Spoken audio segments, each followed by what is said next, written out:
quiero hablar sobre la última etapa de la vida. La muerte es una realidad con la que todos nos toparemos eventualmente y cuyos rituales en ciertos casos han cambiado y en otros permanecen similares a los actuales. ¿Sabes en dónde se encuentran los restos de los soldados de la batalla del Pichincha? ¿Qué famosa quebrada de Quito fue un camposanto? Te lo contamos ahora. Mi nombre es Doménica Sotomayor, soy historiadora y te invito a revisar este capítulo de la historia conmigo.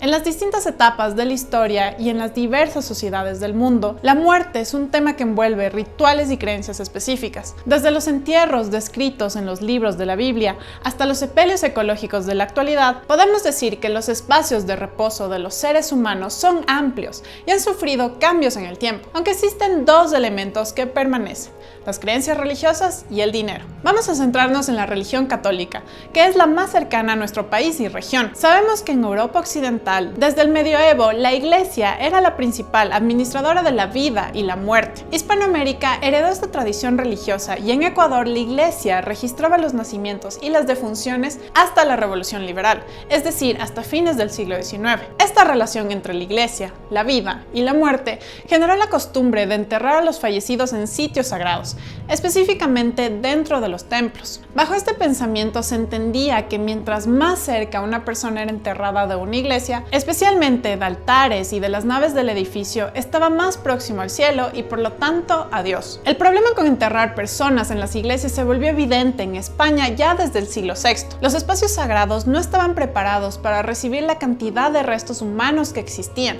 especialmente en tiempos de pestes. Fue justamente una epidemia la que causó que en 1787 Carlos III emitiera una real cédula que prohibía las inhumaciones en las iglesias de España, dando lugar al nacimiento de los cementerios extramuros, es decir, aquellos que no estaban confinados dentro de las iglesias. El caso quiteño no fue la excepción, de modo que se realizaron enterramientos en las primeras iglesias edificadas de la ciudad. En este punto se une la religión con el dinero. Durante todo el periodo colonial, la iglesia obtuvo grandes réditos gracias a los funerales y enterramientos, como lo muestran los libros de muertos y bautizos conservados en algunas parroquias quiteñas. Quizás escuchaste que morir es bastante costoso, y eso, queridos, es algo que no ha cambiado desde la colonia, cuando el bien morir no era algo equitativo, sino que estaba reservado para quienes podían costear las grandes cantidades requeridas para los servicios de honras o para ser enterrado en una cripta, altar o retablo de alguna iglesia. No era extraño que las órdenes religiosas quiteñas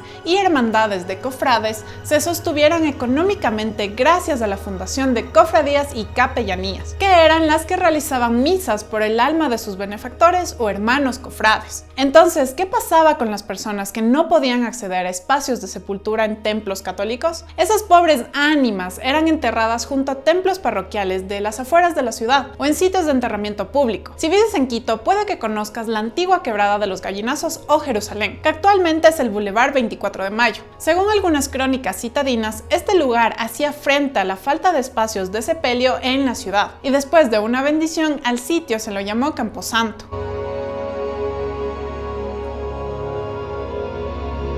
Simón Bolívar y José de San Martín, además de luchar por la independencia de varios territorios en Latinoamérica, promulgaron la construcción de cementerios extramuros en los espacios urbanos. El propósito de lo anterior era generar sitios de descanso modernos con las condiciones higiénicas necesarias para evitar problemas sanitarios. En 1828, todavía bajo la Gran Colombia, se solicitó el permiso para la construcción de un panteón detrás de la Recoleta Mercedaria, que luego se convirtió en el cementerio del Tejar. Este espacio estuvo regulado por la Junta de Sanidad, que recomendó, entre otras cosas, que ningún cadáver sea enterrado en el campo próximo del templo, que se establezca una especie de servicio social para el enterramiento de personas de escasos recursos, que se rodee de árboles al cementerio, que exista ventilación suficiente y que esté vigilado por un celador. Los veladores, no solo en cementerios, sino de todo lugar imaginable, son aquellas personas que deben pasar la noche en pie, patrullando y vigilando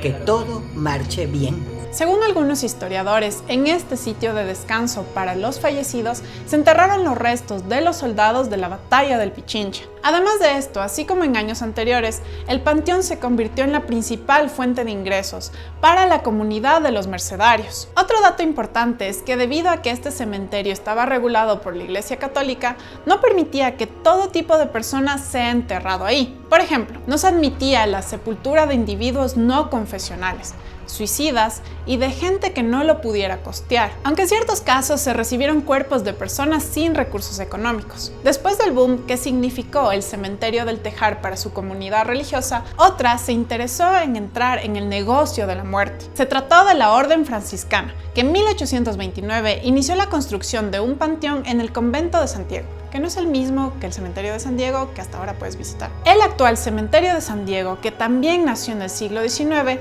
fue un hito porque generó la primera organización privada de administración de la muerte, la Hermandad de Beneficencia Funeraria, que se financiaba con el aporte de 20 centavos de sus suscriptores, lo que cubría, entre otras cosas, los servicios religiosos, una cobija fúnebre, 6 candeleros, 6 velas de cebo para la velación del muerto en la casa, el pago de los derechos parroquiales y hombres cargadores del féretro. Si de algo no nos vamos a librar es de la muerte y de los costos que conlleva. Bien decía Norbert Elias que la muerte es un problema de los vivos. Cuéntanos, ¿qué dato te sorprendió más?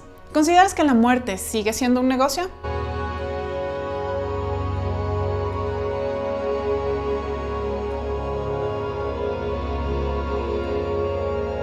Gracias por llegar hasta este punto del flashback y recuerden comentar, suscribirse, compartir, darle like, porque esto nos ayuda a crecer en esta plataforma. Algunos de ustedes nos comentaban en el programa anterior que hagamos un programa acerca del MPD, de Democracia Popular, del ARNE. Muchas gracias por estas sugerencias, las tomaremos en cuenta para las próximas sagas de la historia del partido político. Hasta mientras, si es que quieres que lea tu comentario, utiliza el hashtag #DonMeLeeMiComentario y lo leeré próximamente. Adiós.